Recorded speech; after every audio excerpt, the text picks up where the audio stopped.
Well, thank you, Timothy Yusuf, for that background report on life and times of former President Muhammadu Buhari. Well, we already have one of our guests seated in the studio this morning for a conversation on life and times of the former president. And we have is no other person but Ambassador Dauda Danladi. He was the former Nigerian High Commissioner to Pakistan. Ambassador Danladi, you're welcome to Good Morning Nigeria. Thank you and good morning Nigeria. And we also have joining us from our Maiduguri studio, Engineer Umar Bindir, founder and COO, Bindir Knowledge Development Center International, Yola. He's also a former secretary to the government of Adamawa State, former director general and CEO of NOTAB, and former national coordinator NSIP. He's joining us from our Maiduguri studio. It's good to have you join us on a day like this. Thank you very much, Jumai. It's a pleasure as usual. All right. Okay, let's stay with you, Engineer Bindi, so that we can have your perspective on this latest development concerning former President Muhammadu Buhari, who many has described as a patriot and highly disciplined leader who contributed immensely to the development of this great nation. So tell us, I mean, he has fought so many battles, but unfortunately, this particular battle, he lost. So how will you describe the late president? Thank you very much. You know, this is a very, very sad day for Nigeria. And as always, we start with the traditional Islamic quote of Inna lillahi wa inna ilahi raji'un, which means indeed we are from the Lord and to him we will return. And it's also a signal to remind Nigerians again of what the Lord said. Every living soul will have a taste of death.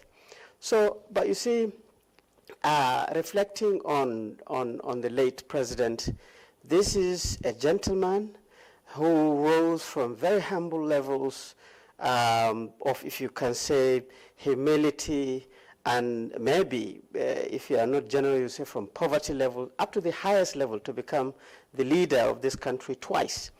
And consistently, he has remained a gentleman who have maintained all his thoughts, all his energy in fighting the three most important and most critical challenges of our country.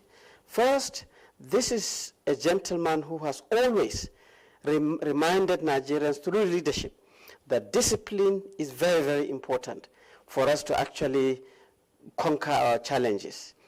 Two, this is a former president, a late president, who has maintained the fight against poverty throughout his life. And then lately, this is a gentleman in uniform and out of uniform, in military and civilian, who has maintained focus and energy on fighting corruption.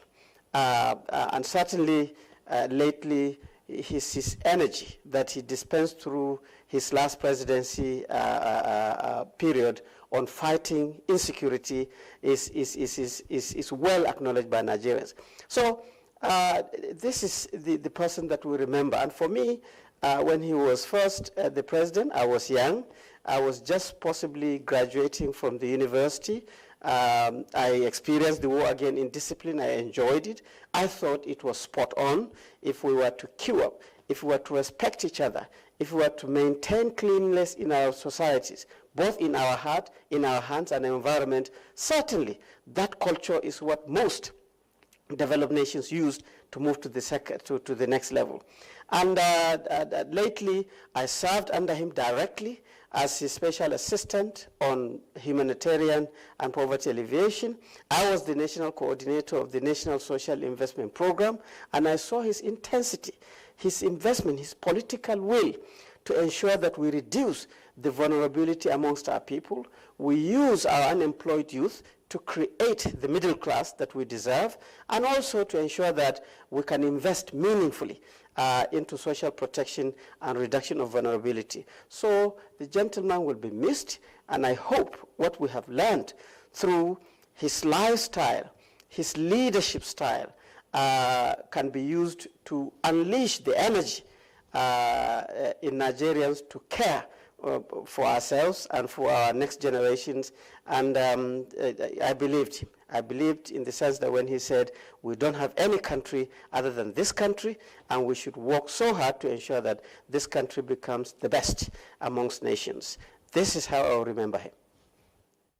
Engineer Umar Bindir, for that opening statement. Buhari leaves behind a legacy filled with discipline, determination, and of course debate. Let's bring in Ambassador Alhaji into this conversation. Can you tell us a little bit about your relations with Muhammadu Buhari as president, or before he even became president? I'm sure you've had contact with him. And what was your reaction yesterday when you got the news? Let's get your views. Well, I think I would start by praying to Allah subhanahu wa ta'ala to forgive our iconic president all his shortcomings and to grant him al-Jannah Firdaus. I was opportune to serve under his administration for about a period of about 6 months. I was in Pakistan. At that time, he came in, one of the cardinal objective of his government was to restore peace and security, especially in the Northeast region. Remember, about 14 local government areas at that time was under the total control of Boko Haram. And when he came in, of course, he was able to mobilize the neighboring countries, our neighbors, Chad, Niger, Benin Republic, and Cameroon. He reinvigorated the multinational task force. At that time, Pakistan really came to our aid, and we were able to acquire arms, almost about 21 trips to Nigeria. But then, in the pipeline was the acquisition of aircrafts that would help boost the combat capabilities of our armed forces. And he fast-tracked that, and honestly speaking, we were able to take delivery of 12 Super Mishak trainer aircraft. So in a nutshell, the president, we have lost, Nigeria have lost an iconic president, a statesman. Africa has lost a great man. The international community have lost a partner, because if you look at his activities, in his second term as presidential, as a civilian president, he was able to re-establish Nigeria's position at the international arena. He mended our relationship with the United States, with the UK, with France, with Germany, and to a large extent was able to sign various memorandums of understanding to combat terrorism as well as corruption. This is a man that was designated as the African Union champion for the fight against corruption. And going forward, if you look at when Nigeria was hit by the coronavirus, 19 coronavirus pandemic, he was designated by the ECOWAS head of government as a champion. So, in resume, if one is to go into the legacies of President Buhari, I don't think time will permit us. But in a nutshell, he has been able to stamp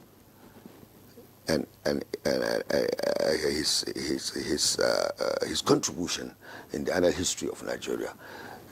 If you look at it, if we are going to look at it in detail, we have to look at it in two perspectives. When he was military head of state, this is a man who focused on economic diplomacy for Nigeria. He focused on the independence of African countries. He contributed to the liberation fight to end the apartheid regime in South Africa. This is a man who promoted the non-aligned movement, and as well as ensuring that Nigeria maintained diplomatic relations with both the West and the East. And the high point of his policies when he was military head of state was the war against indiscipline. Nigerian society, unfortunately, we are a little bit indisciplined in terms of accountability, in terms of our social interaction activities. And I think to a large extent, at that time, the president has recorded significant impact, especially his drive towards Pan-Africanism, his drive towards promoting regional stability. Remember, we had boundary disputes during his first tenure as military head of state. He was able to stabilize, settle these disputes for peaceful coexistence, for peace and stability in the region. Now, when you look at his contributions as a civilian president, I think the president has made significant drive. He came on with this concentric cycle diplomacy, that is looking at the interest of Nigeria at home, looking at the interest of its neighbors, and of course the international community. So it's with a heavy heart, really, sitting down in this studio to talk about the legacies of President Muhammadu Buhari. All right, thank you very much, Ambassador Daladi, for... Okay, let's just want to stay with you for now, and just gotten your first reaction to his death. Would you say it's its leadership style actually impacted his policy decisions? In what ways? Because, we know him for being a patriot, highly disciplined individual. So would you say all this impacted his policy decisions? Well, when he took over, remember when he took over, the security challenges in Nigeria. The security challenges in Nigeria was quite devastating, and he was able to at least restore peace and security. The second thing was the issue of corruption. He was able to sign memorandum of understanding with various countries in the world: the UK, the US, France, Germany, and that MOU led to the establishment of the Global Forum for Assets Recovery, and Nigeria actually benefited from that. He had this drive to diversify Nigeria's economy, and President Buhari was able, to a large extent, to garner international support from China to UK. In China alone, he was able to attract billions of dollars in concessionary funding for road construction, for railways, seaports, airports. In Germany and Russia, he had this vision to revitalize the Ajakuta steel.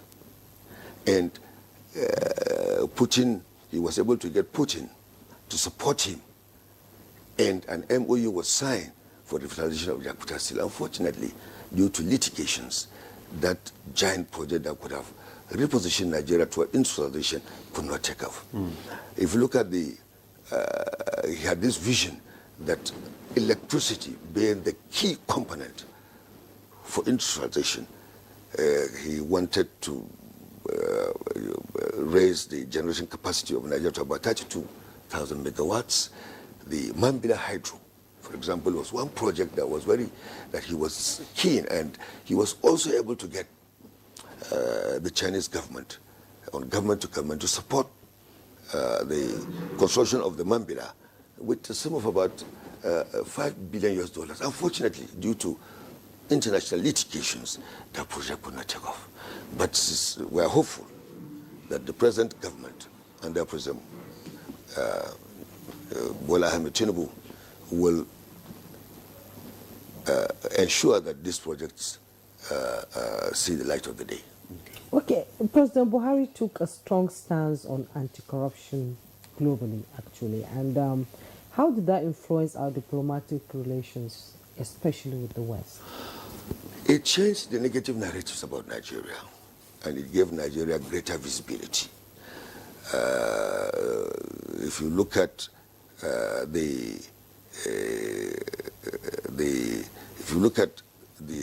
what has accrued to Nigeria in terms of visibility at the international arena, we ended up having the Deputy Secretary General, we ended up having the Director General of the World Trade Organization, we had the President of the African Development Bank, the African Bank of Import and Export, the International Criminal Court Chief Justice, we had it, Secretary General of PEC, we had it, that contributed, even though during the COVID-19 pandemic and the cascading economic fallout that affected African countries, the exporting countries, because we were at OPEC, we were able to at least adjust and to ensure that most African countries do not become insolvent. And so basically the president has left an indelible mark in terms of promoting development in Nigeria. Okay, he has left an indelible mark. No doubt about that, Ambassador Danladi. Now, we just been informed that our guest in our studio in Kano is already with us, talking about Professor Umar Adam Katsaya, Vice Chancellor, Federal University of Transportation, Daura, Katsina State. Prof, good morning and welcome to Good Morning Nigeria.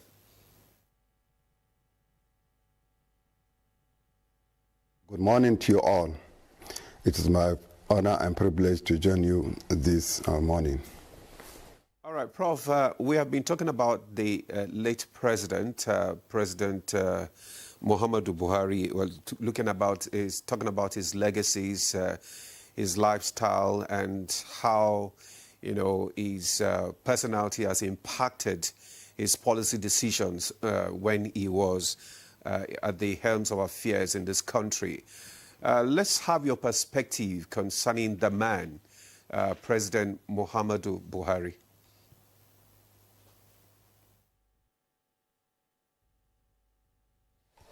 Inna lillahi wa inna ilayhi raji'un. Surely we are all from God, and to him will all return. It is with heart deeply filled with sorrow that I join you this morning to discuss the life and times of the former President Muhammadu Buhari. Permit me to begin this conversation with expressing a deeply condolence message on behalf of the Governing Council of the Federal University of Transportation, Daura, the Senate, the management, staff and students, to the immediate and extended family of the late president, the Emir of Daura, the Emirate in general, the Governor of Katsina State, and Mr. President, President Bola Ahmed Tinubu, GCPR, and the nation at large on this shocking incident of passing away of the former President Muhammadu Buhari.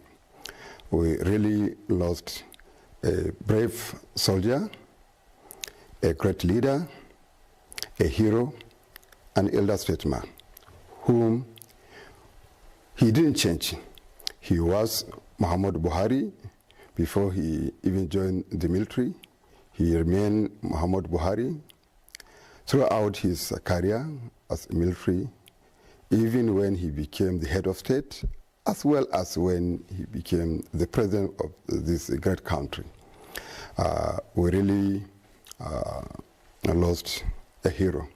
And we all know that each and every one of us, it's just a matter of time that one day we will all pass away. We therefore pray to Almighty Allah subhanahu wa ta'ala to grant him eternal rest, Jannatul Firdaus, and also to call on each and every one of us to continue to pray for him and also to forgive him in any way that he feels that man has offended him or offended them.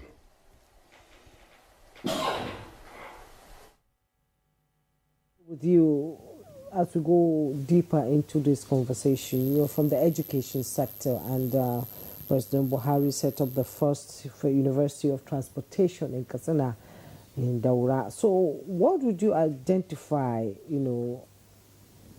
on his education legacy compared to previous administration? And was there any curriculum reform under Buhari in enhancing the educational system? And let's talk about his policies when it comes to education.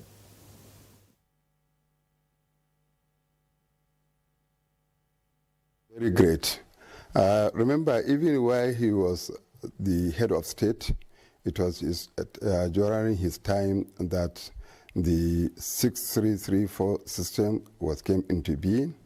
And also when he became the president, he did a lot in terms of education. More universities, colleges of education, polytechnics were established. And one of them is this great institution, the Federal University of Transportation, Daura, which is not only one of its kind here in Nigeria, but the whole of Africa. And when you look at transportation in general, it is the enabler of the economic growth and development of each and any nation. Without investing heavily in transportation, definitely any nation that gamble into that will continue to experience inflation in a whole area. And that's why that university was established, to put the needed manpower in the area of transportation and the whole gamut of transportation, the air, the road, the rail, and the water.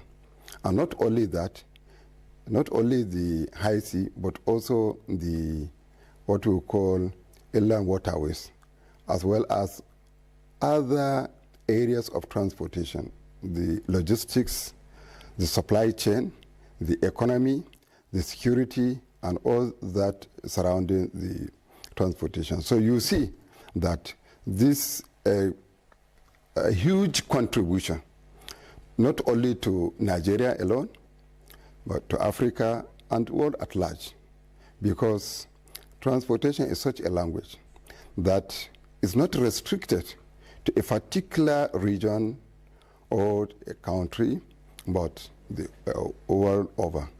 And when you look at this, you will notice that now, over time, those who are constructing our roads, our rail, seaport, airport, definitely must include Nigerians because of the expertise we are going to build on our use in general. And also this will definitely reduce the cost of the transportation, because if you are building a road with your people in Nigeria, it means that the cost you will need to bring expatriates from other countries will reduce. And so also the managing of those infrastructures will definitely be reduced if you are using your people. And over time, it means that we are going to export this expertise to other other part of the world. And also this will give Nigeria opportunity to further contribute So you can see from there, you see that former President Muhammadu Buhari has done very well. He has contributed greatly to the growth of economy as well as infrastructure of this nation. Not only this university. You will see the runways, you see the terminals in major international airport in Nigeria. It was built during his time. So definitely we sincerely lost somebody that has contributed immensely to the growth and development of transportation in Nigeria.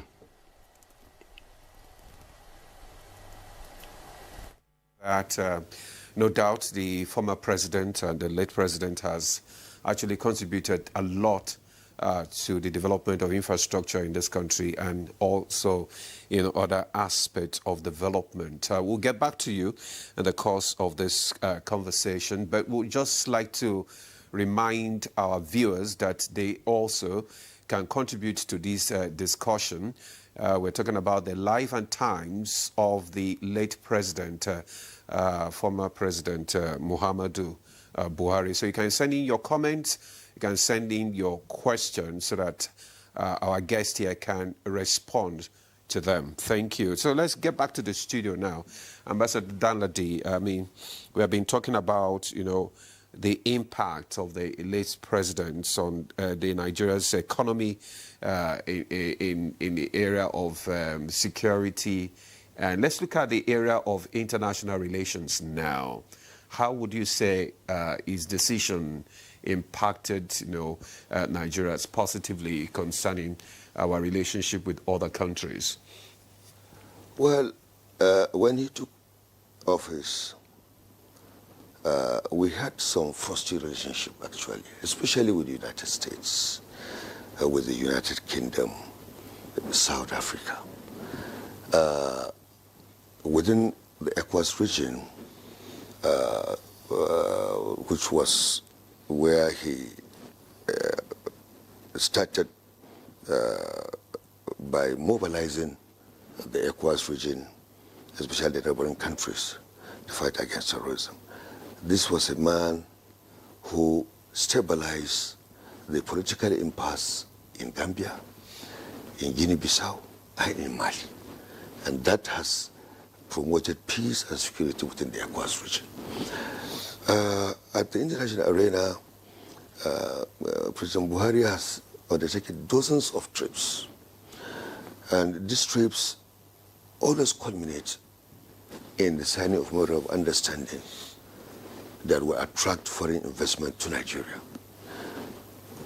Within his 8 years tenure as president, the inflow of foreign direct investment into the country is estimated at over $78 billion.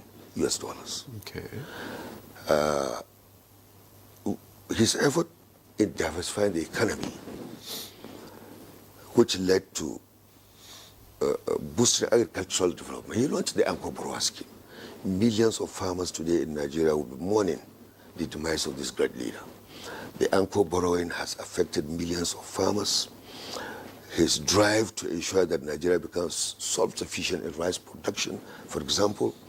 I could remember that between 2017, 2018, 2019, how much was the price of a bag of rice? It was just about 14,000 naira to a bag of rice. His passion and drive to ensure the economic growth in Nigeria led to the closure of the Nigerian border, if you could recall. And that was one, to curtail smuggling of rice into this country, to ensure that arms are not also being trafficked into Nigeria, which has contributed in the the security challenges that Nigeria faced. The non-compliance, unfortunately, of ECOWAS member countries to set up a data bank that will monitor the production of arms, local arms production.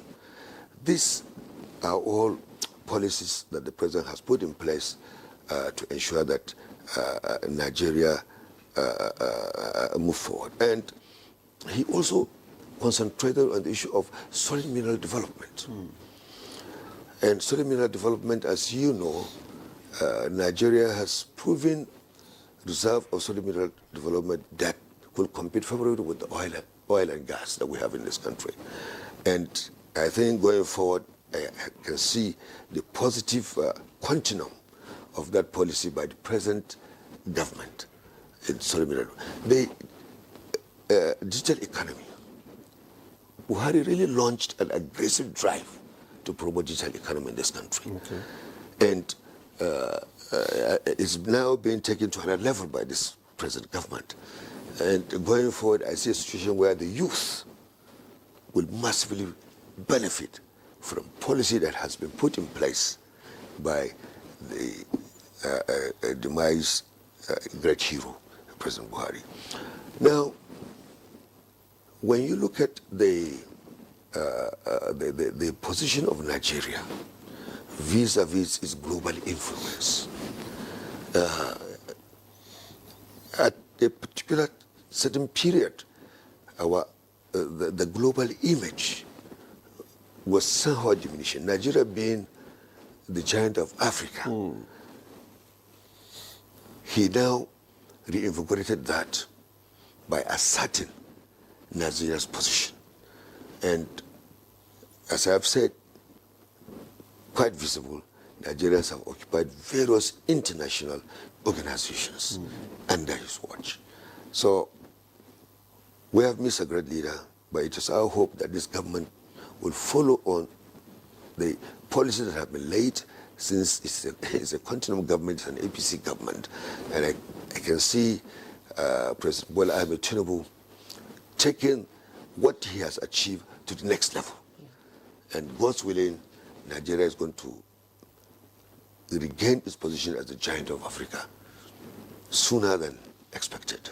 Okay. Indeed, we're on another level actually, because when President Tinubu took over office, he said, I will continue with the policies of the previous administration. Let's bring in Engineer Umar Bindir into this conversation. Let's have your assessment on Buhari's economic legacy and talking about the impactful initiative like the Treasury Single Account and the ALCO Borrowers program. And he said at that time that he was going to lift to 100 million Nigerians out of poverty then, before the election, and it has come to play in so many instances. So how impactful was President Buhari's economic policy, and how did it impact Nigerians?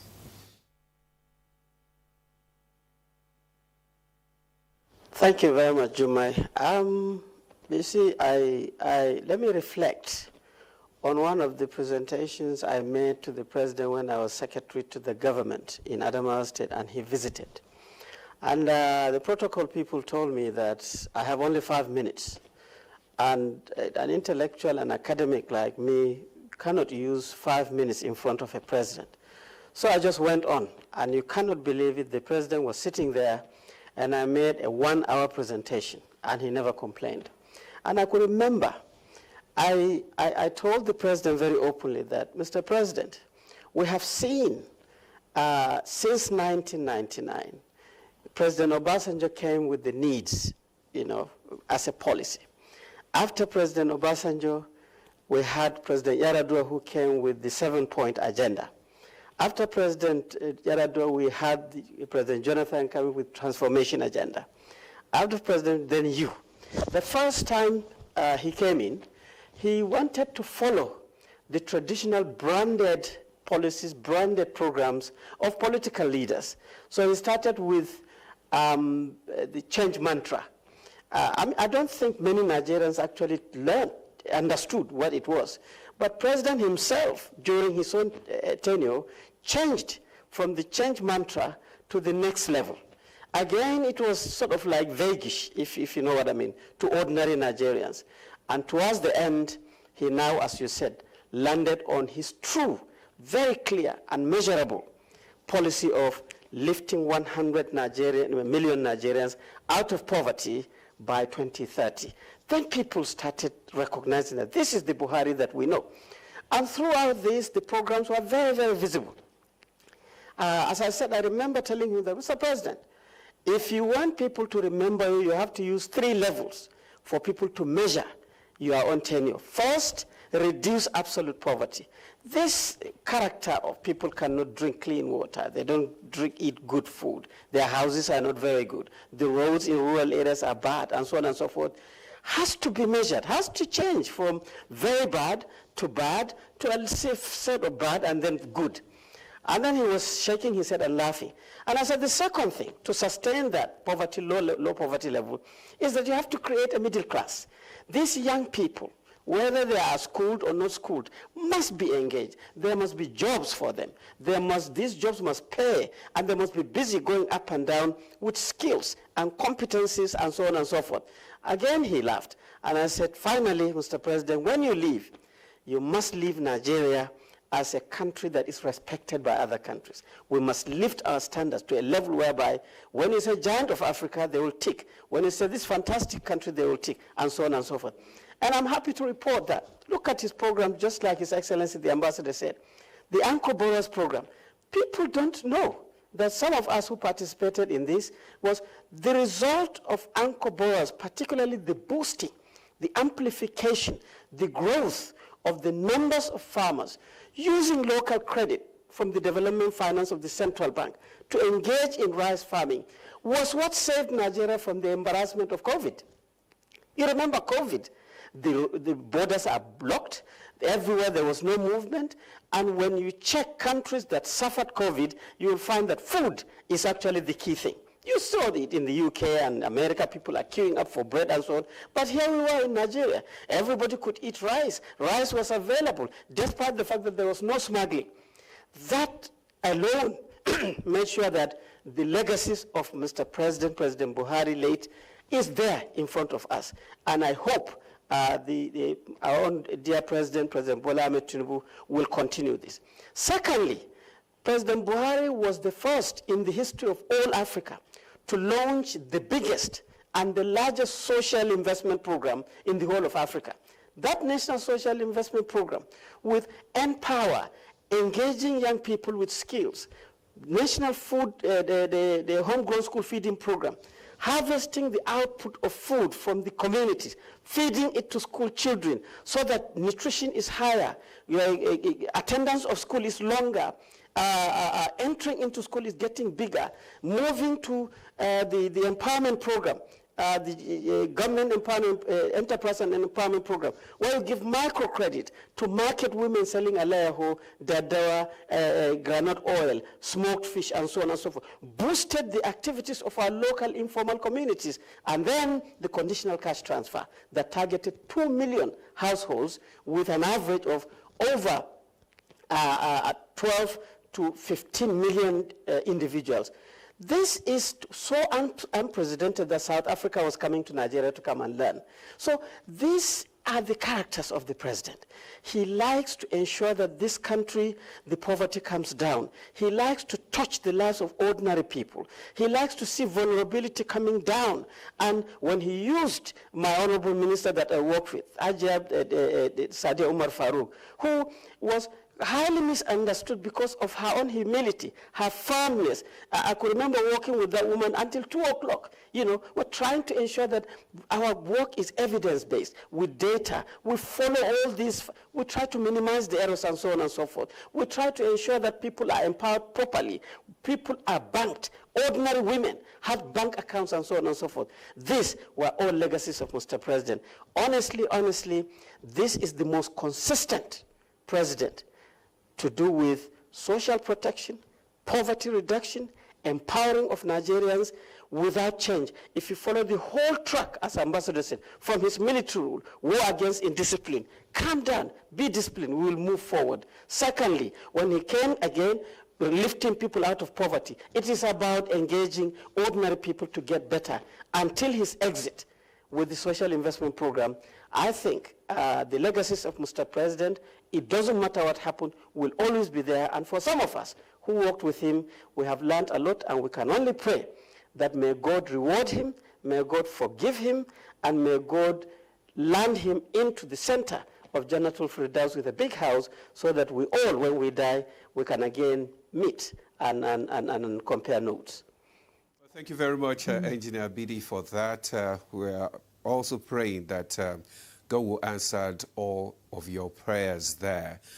Just like you said, he's one of the most consistent leaders we have ever had in this country. And I still want to ask you, because, you know, the late president was the first, you know, opposition, candidate to have defeated, you know, an incumbent president in 2015. And during campaigns, you know, subsequent campaigns after that, you will hear him say, okay, after, you know, campaigning, you know, for his parties and all that, and he will tell the, you know, Nigerians, vote for the people of your choice. And many, you know, criticize him for that. What would you think actually informed his attitude, you know, when it comes to things like that? He was not too fussy, you know, when it comes to, you know, urging people to vote, you know, and to vote for his own party. Yeah, this was the President Buhari for you in politics. He never ran other parties down. He never runs other people's down.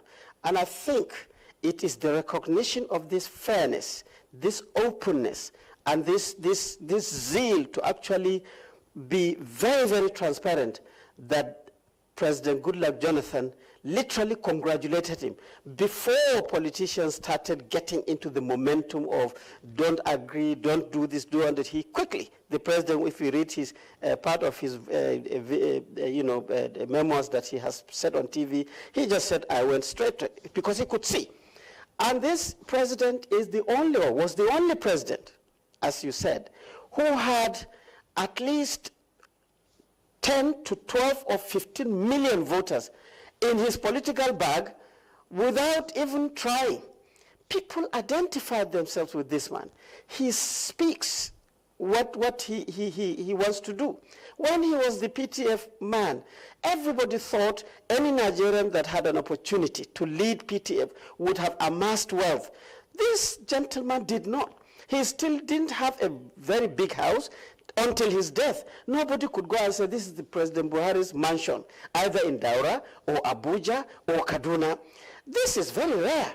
And so that is why he maintained. I remember I was in Adamawa as a junior, he came for his campaign. He was very humble. He shook hands with everybody. He sat there smiling and laughing. And people get attracted to this. And he meant it. It's not like these tricks that most of us politicians that do, where you say what you don't mean and you do things that is weird, and so on and so forth. So President Buhari was an icon. President Buhari was fair. And one thing that people never knew, and I will tell you today, you know, in Abuja, when the president is to go to the mosque on Friday, once the president said, I'll go to the mosque on Friday, all the roads leading to the central mosque will be blocked. And there will be chaos. You don't know which road to follow. I am telling you, because of that recognition, one experience, somebody told him, Mr. President, you know, once you go to the mosque, the chaos, they will block everywhere, there's security everywhere. He decided to pray in the villa. He left the mosque open. So you can drive from any angle of the mosque. That is the humility president you have, even down to the practicing of his religion. So, yes, you are right. This is a fair president, and I hope we can pick the pieces from his actions and experiences and move our country to the next level. Again, adieu, Mr. President. May your soul rest in perfect peace. May Nigerians continue to emulate his legacy. And we have some messages Nigerians want to contribute to this conversation, and I'm going to take some of them. And the first one I'm taking is from Dr. Kabir Getso. He said, thank you, Professor Kasaya, for highlighting the efforts of late President Muhammadu Buhari in the area of transportation and infrastructure development. In addition to establishing Federal University of Transportation, Daura, the late president has established 10 other universities, 10 more polytechnics, and 8 additional new colleges of education. This brought to the total number of newly established institutions by him to 29, and he gave us a list of all the universities and polytechnics that the president was able to establish before he left office. And another one said, may Allah subhanahu wa ta'ala forgive his shortcomings and grant him al-Jannah Firdaus. The president that saved the nation from the hunger that coronavirus closure would have put us through his Uncle Boras program that made food available to the nation. A man of high discipline and courage. We will miss him. That's coming from Oloregbe Abdul Karim. And another one said, good morning. Every soul shall taste death. BMB left a legacy which hardly anyone can fill the vacuum. Our prayer goes to his family that may Allah forgive and grant our departed souls with Al-Jannah Firdaus. Bajija Rasulullah, Amin. And Chike from Wari Delta State said, President Muhammadu Buhari's passing leaves a void in our nation. His experience and insight would have been invaluable in advisory capacity. I offer my heartfelt condolences to his family, especially former First Lady Aisha Buhari, as they navigate this challenging period. May so rest in peace. And another one said, the death of the former President Muhammadu Buhari was a rude shock to me. According to his wife, he pleaded that Nigerians should forgive him of his mistakes. That is so touching. I, Yaqub Mohammed Majid Waldin, also plead with my fellow Nigerians to please forgive him and may so rest in peace. Amen. Mr. Demola. Okay, I also have some, comments here from some of our viewers. And the first one is from Sir Chris Akwarandu. It says, good morning. Former President Muhammadu Buhari laid the foundation for the foundation of a stable Nigeria. I suggest that Aso Villa should be renamed Muhammadu Buhari House. This one says, President Muhammadu Buhari has extremely done well during his time as head of state, as minister, and also as president of the Federal Republic of Nigeria. 100% Buhari meant very well for the nation, but those close associates disappointed him. As for me, as a Nigerian, he has done great. May so rest in peace. Then this one says, late President Buhari was a great leader, patient, focused, and determined. He rose to be Nigeria's president. His government may not have been as successful as he would have, as he expected, but he made some tremendous impact on socio-political landscape. And the last one says, this one is for Ben Uzo. Late President Buhari was eager to build an enduring electoral reform to adopt technology to transmit election results. The purpose is to deepen democracy, to build citizen trust. Well, Ambassador Danladi, you want to respond to some of these messages? Yeah, well, it's true, because politically, when he was a fair leader. If you remember, you recall, when APC won the Zamfara elections, from the governor to all the other elective offices. But it was challenged in court that due process was not followed during Congress. And as a sitting president, the politicians were thinking that since APC has won Zamfara state, it will remain so. But the president never interfered. He said, let the law take its due course. And what happened? For simply not conducting Congress elections appropriately, it was overturned and PDP just got it on a platter of gold. This would not have happened. It would not have happened if not for the transparency, fairness, fair play of President Buhari. He did not interfere. You see, there are certain things that perhaps at the appropriate time we may be able to discuss it.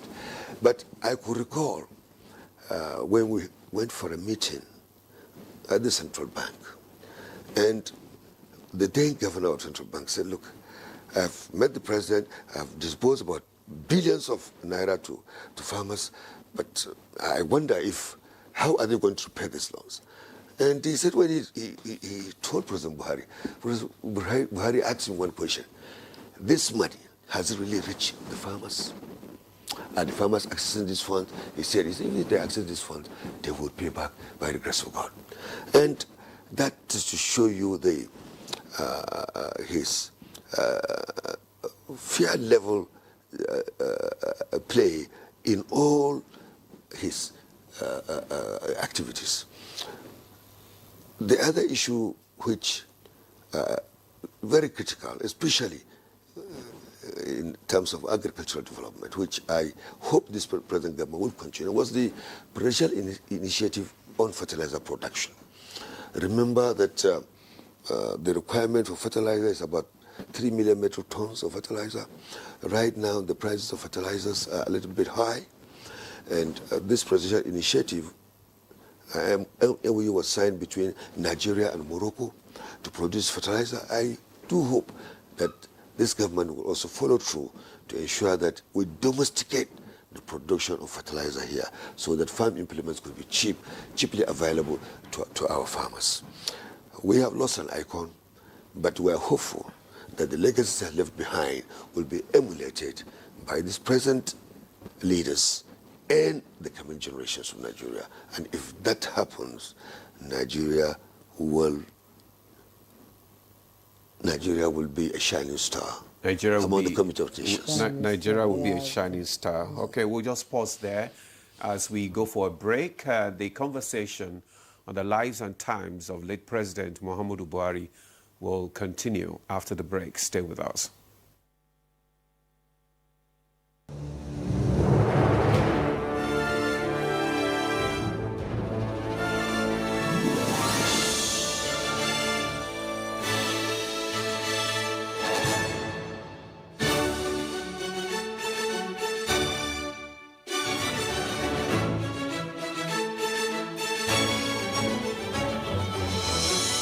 TerraCube, unwrap joy, unleash taste.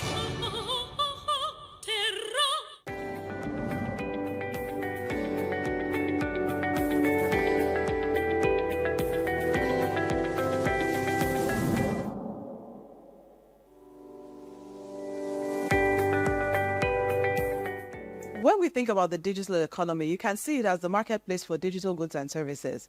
And increasingly, it's becoming a force to reckon with and an incredible contributor to economic growth, because we've seen the growth in technology and digital platforms. Technology has it really permeated every aspect of life and business, the way we live, the way we work. And when we talk about the digital economy, we're really talking about leveraging technology and digital platforms in a powerful way to drive growth, to drive solutions to problems, to drive applications, and to provide services. The digital economy is something that has the potential to help Nigeria leapfrog a lot of its development challenges, right? Because think about what the mobile phone did for Nigeria years ago. That is the potential we have for digital, because it has a way of reducing the barriers to innovation. It has a way of being able to transform service delivery, whether it's government's delivery of services or whether it's services in the health system, where people can use digital to actually be able to see their patients better. But it takes a lot to realize that potential of digital. The first thing is like every other thing, there's an infrastructure you have to build to be able to make sure that digital economy can thrive. Think of something like, capturing that happens in Nigeria, right? Where you capture, people's biometric when they go for a driver's license, when they go for passports, and each of those are separate things. Globalizing a system where you're able to streamline that and actually have a platform that exchange biometric information that makes it easier for people to access passports, easier for people to register to vote. But today it's very tough, right? But those are basic infrastructure that needs to be invested in. A lot of it is through government and private sector collaborations to make it happen. If we're looking to accelerate growth in the Nigerian space, we really need to look at enabling the digital economy. That includes providing digital infrastructure, connectivity, because that's the highway, like the highway that everything rides on. We need to think about digital capacity building in terms of the suppliers to the economy and also the consumers within the economy. So a robust digital literacy initiative. The good thing about technology is that, one, it helps you to transcend boundaries. Two, it creates a level playing field, really, because if you create a solution, a technology-based solution that is applicable in this environment, that same technology can be applicable, exported to other environments. And, technology platforms also help drive collaboration, right? When we're thinking about innovation, when we're thinking about business growth, collaboration is an important part of that. So when we think about the impacts with the rest of the world, we find that actually technology platforms are giving us an opportunity to engage more actively, to collaborate, to create partnerships, to even export our knowledge and services for people to engage with all the great things I'm talking about technology and digital platforms. They need access, internet access, broadband access. So we need to make sure that access is more available and affordable for the average user. The most important thing is to think about where you want to go as a country and actually what type of policies are going to help get you there. There are examples of countries who've been able to transform using digital, for example. There are very clear things those countries did to be able to make it happen. So a lot of this, the pathway to be able to solve these problems are not mysterious, right? It takes courage of the policymakers to be able to understudy some of these things and bring in the policies that work to be able to help them.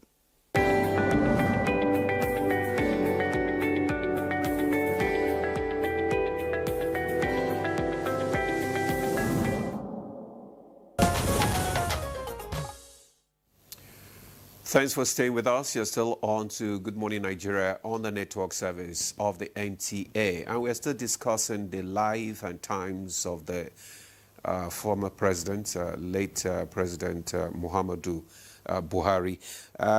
While the break was on, we had some comments from some of our viewers, and would like to read some of these comments. This one is from Hafsat Muhammadu. She said, "You did your very best, and I'm indeed proud of you. May Allah grant you Jannah Fidao. Thank you for all you have done for our dear country." Mark Igba from Lagos says, "Good morning. May the soul of the former president rest in peace with his creator. A big loss, not just to the family, but to the nation." Yes, and I have some too, and this one is from Hajia Aisha from Gwagwalada. She said, "PMB, may your perfect soul rest in peace. I mean, a brave man of his words. My late president, I'll be proud of you till I die. Ya Allah, forgive his shortcomings."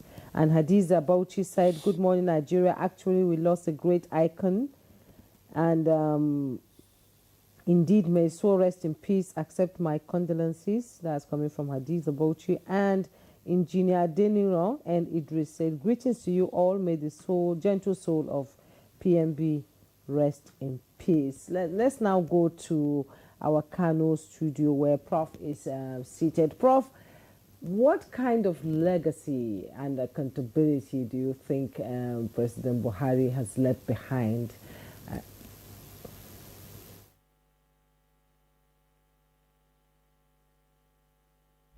Yes, consistency.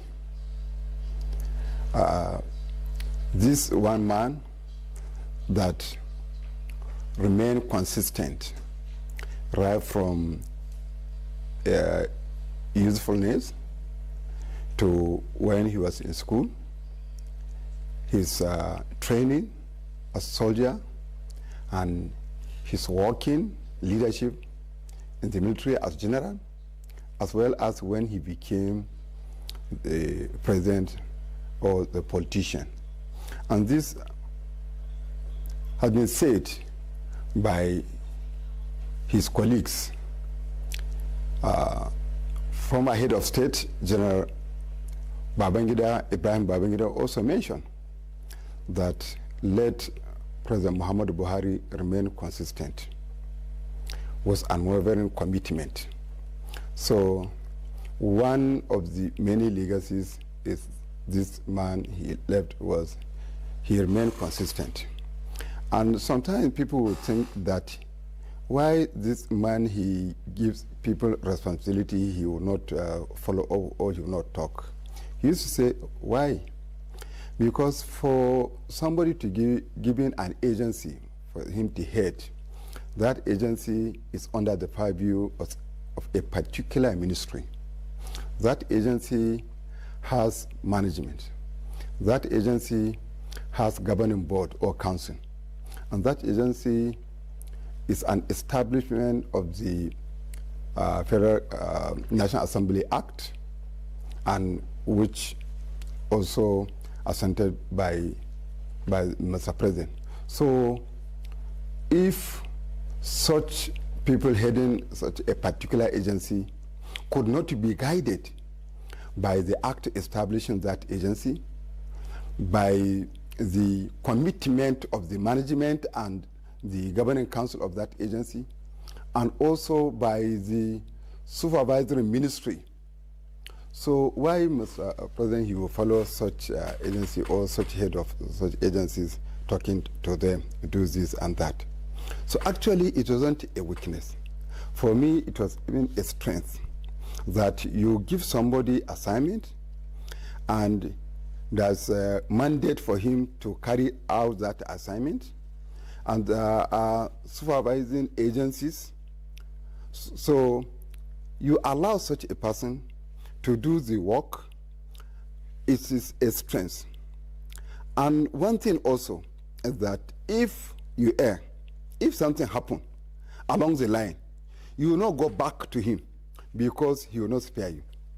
It happened while he was head of state and even while he was the president. So don't think that you are very close to him, that you can do anything. No. Once you err, you will not go back to, because he will not save you. So this is one thing that I will say this late President Muhammadu Buhari left behind, that consistency. And I will call on each and every one of us to be consistent on good things, not on bad things. Another thing is that the humility, which many people also mention. This is somebody that's very humble. This is somebody that he doesn't take worldly things as important. People mention that the same house he stayed, which was built by the government before he became president, that same house he remained in Daura. Even after he left office, people were surprised that he say he didn't remember, and also nobody could remember to renovate Kaduna House. So that he remained in Daura, and to where I know him, that he wanted to remain in Daura, because even when the Kaduna House was rebuilt by the federal government, remember the house was rebuilt brand new by the federal government of Nigeria under the leadership of current President Bola Ahmed Tinubu. But before he even moved there, it took time before he moved there. I think it took maybe the intervention of the government.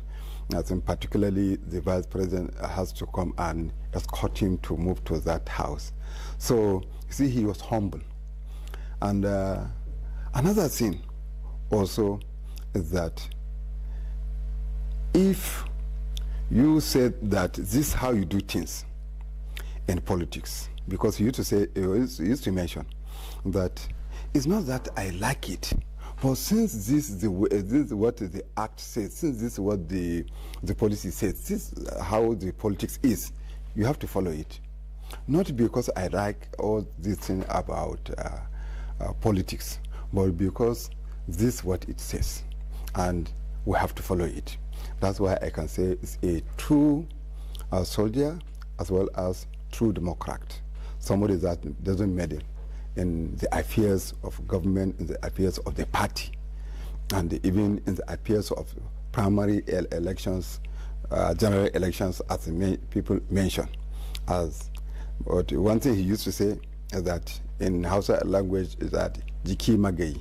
That means you will bear the consequences of whatever you do. Because if you do right or you vote for somebody, so you have to stay with whatever that person will bring to you, or his the manifestation of his policy and whatever. So there are so many legacies that late Muhammadu Buhari left behind. And when some people were mentioning about agriculture, many people didn't know that it is possible in Nigeria to have rice milling factories before they started. And some people were talking about we could have allowed to continue to bring rice until when we have sufficient. What do you say? Until when you will have sufficient, it's better to endure having for your own than to continue to say you continue to bring to import until when you have sufficient. Because if you are importing, it means that you will not have the courage to have sufficient for yourself. So before he left, I'm telling you now that in every nook and cranny of this country, you see rice milling factories, to the extent that some factories even close when they start working because there is no rice to process. So I'm sure that these legacies are worthy of emulation by each and every one of us, more especially those who are growing, so that over time they will also leave something or good legacies, good things behind. May his soul rest in perfect peace. And as I said, we'll continue to bring those very good things that he has done, that he led, to continue to popularize them, so that over time we'll all come to understand and learn to live with such humility and consistency, so that in the end we also leave behind a great nation, a great Nigeria. Thank you. Professor, he no doubt left a worthy legacy, a legacy of humility, of transparency, of high discipline, and humanitarian. But let's go to Maiduguri studio now, where we have the engineer Bindi. Okay. Let's come back to the studio, and because a lot of people, some people have, criticized, the late president, government, especially in response to some crises. They have said that the administration was slow to respond to, some crises, such as the NSATs, crisis, some security challenges and all that. You having worked, closely with the president, how would you respond to such criticism? Well, you see, Nigeria is a very complex country, and the challenges are enormous. The president is somebody who is a little bit systematic and who tries to follow due process in whatever he's doing. You see, he suddenly realized that the executive fiat he was using when he was military head of state was no longer tenable under a democratic dispensation. There are due process that must be followed. And that is why perhaps some people will say, yes, some of the programs or some of the anticipation. Of course, and he knows that based on the massive cult-like followership that he had in 2015 that brought him to government, he knows that people had very high expectations. And we heard that he normally says that, look, how am I going to meet the expectation of these people when these processes these bottlenecks are all there. There are checks and balances. Things have to go to the National Assembly, you know. So these processes actually stultify the drive for him to achieve what he wanted to achieve within the shortest possible time. But on the other hand, also, he's a very patient person. I have not seen, I'm yet to see a very patient president like President Buhari. Because remember, during the clearance of the EFCC chair, because he was in a hurry to make sure that the anti-corruption fight is going to be serious, and therefore he wanted the EFCC man to be confirmed, that time, Magu, I think, to be confirmed. And unfortunately, even though the agencies that were to clear Magu gave him the report that yes, this man is fit, he can hold that office, the same agency went again and gave a counter submission to the National Assembly, who now put them in a quandary. However, they were able to meet the president and say, look, some members say, look, Mr. President, something is wrong. How can this same agency give two contrary views on this particular matter? You know what he said? He said, God, through me, has given them that position. And if they disappoint me, they are disappointing God, and they will be accountable to God. And if they are not careful, they will be accountable here. You see, that is the level of patience of President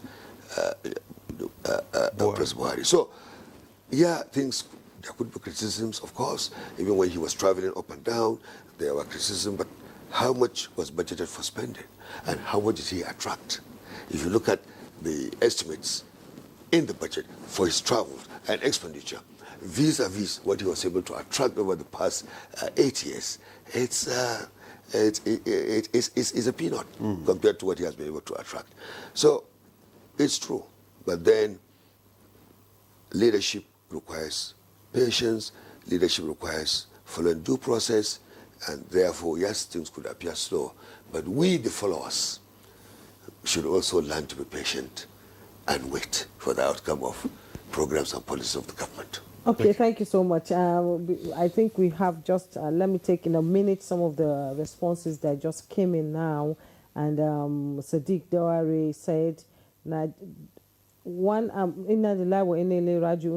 the numerous Buhari legacy is the introduction of the Anko Borrowers program that touches the life of many Nigerians, particularly rural farmers. They are, for the first time in the history, being included in financial system and provided them access to finance and scale up the farmers' capacity. Nigerians, particularly rural farmers, will remember him for that. May his soul rest in peace. And another one said from Kubwa, Usaina Yusuf Bashir, Inna Lillahi wa Inna Ilaihi Raji'un. All Allah forgive Baba Buhari, my favorite president, and all our departed loved ones. Elevate his station among those who were guided. Send him along the path of those who came before, and forgive us and him, O Lord of the world. Enlarge for him his graves and shed light upon him. Amen. Indeed, Baba's humility, empathy, and integrity is worthy of emulation. To all leaders, we will surely miss Baba Buhari, as I fondly call him. May Allah console his family and all of that. Let's bring in Prof here. Let me also take this before we go to Prof. Okay. And this one is from Alaji Kasua Bida. He said, may Allah forgive President Muhammadu Buhari shortcomings to grant him Al-Jannah Fidao. Amen. This one says, the former president, Muhammadu Buhari, will be greatly missed by all Nigerians. He embodied the great Nigerian spirit that was never realized in his lifetime. He worked hard and pushed hard for a cleaner, better, and corrupt-free Nigeria throughout his active life. He fought the battle for a better Nigeria with everything he got, not limited to policies and dogged efforts to implement anti-corruption policies, but also with body language. This one says, President Buhari was a leader worthy of emulation. Some of his characters are excellent. This one is from, it says, General Buhari stands as a paragon of discipline, integrity, and selfless service to Nigeria. As a former head of state and president, his unwavering commitment to the unity and progress of the nation has left an indelible mark on his history. A true patriot, he dedicated his life to fostering peace, stability, and development, guided by unshakable belief in the strength of a united Nigeria. His leadership was characterized by humility, resilience, and unyielding dedication to the rule of law. Despite the immense challenges of governance, he remained steadfast in his principles, earning the respect of both allies and adversaries. His life serves as an enduring inspiration, reminding us of the power of servant leadership and the importance. This one says, what I can say for sure is that Buhari is a true Nigerian. May Allah grant him rest and include him among his righteous servants. Buhari, good night. And this one from Kevin Jude from Anambra State, it says, it's so sad to lose someone like Buhari at this age of 82, a president that feels the pains of others fighting for the poor.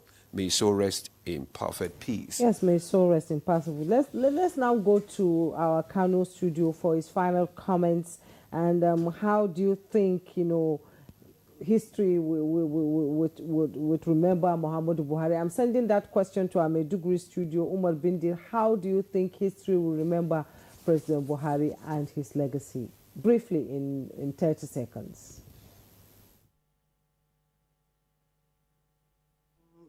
President Buhari will be remembered as a people's president, ordinary president for the people. And on behalf of ordinary women, ordinary young people, may God be with him. President Buhari also will be remembered as somebody who respected the traditional system as the closest system to the people. Again, on their behalf, may God reward him. And finally, I recommend to Nigerians to go and buy according to the president, the book written by Garba Shehu, so that you can actually glean more on the tenure activities of Mr. President. And I hope the family led by Aisha Buhari, the Fulani people led by the Emir of Adamawa, the Lamido of Adamawa, and the political class possibly led by our own dear president, may all of us be given the energy and the fortitude by Allah to bear this loss. Adieu, Mr. President.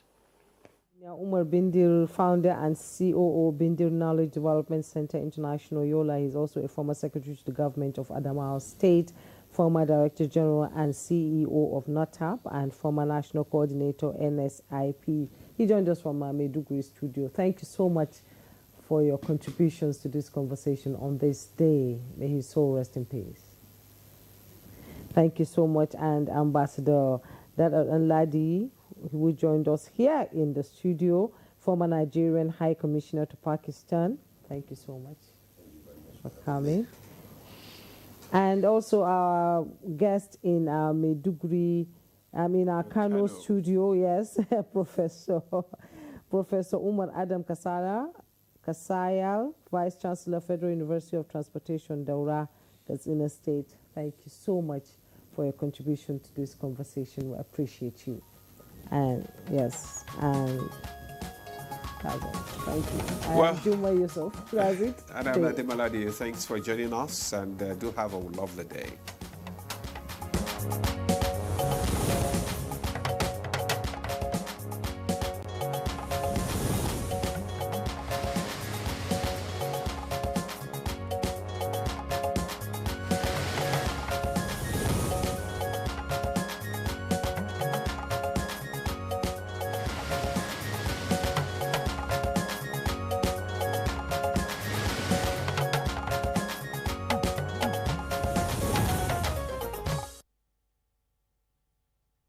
Some people say animals don't laugh, but perhaps we don't give them a reason to. Our unique species of gorilla are only found in a small forest between Nigeria and Cameroon. With only 300 left in the wild, we cannot afford to lose even one. Traps and snares used in catching bushmeat often kills or injures gorillas too, driving them to extinction. And that, you agree, is no laughing matter. So say no to illegal bushmeat from endangered animals. Keep them wild and keep us safe.